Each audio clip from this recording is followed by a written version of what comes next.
शास्त्रों के अनुसार भगवान सूर्य नारायण और संज्ञा की दो संतानें, एक पुत्री यमराज और दूसरी पुत्री यमुना थी। मगर एक समय ऐसा आया जब संज्ञा सूर्य के तेज को सहन न कर पाई और उत्तरी ध्रुव में छाया बनकर रहने लगी, जिससे ताप्ती और शनिदेव का जन्म हुआ।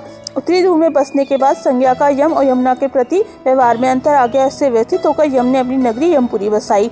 वहीं यमुना अपने भाई यम को यमपुरी के पापियों को दंड देता देख दुखी होती और इसलिए वह गोलोक में निवास करने लगी। लेकिन यम और यमुना दोनों भाई बहन में बहुत स्नेह था।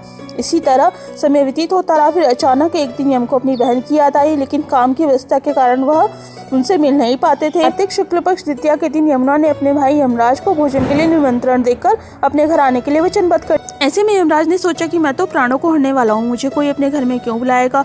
बहन जिस सद्भावना से मुझे बुला रही है उसका पालन करना मेरा धर्म है। बहन के घर आते समय यमराज ने नरक के निवास करने वाले जीवों को मुक्त कर दिया।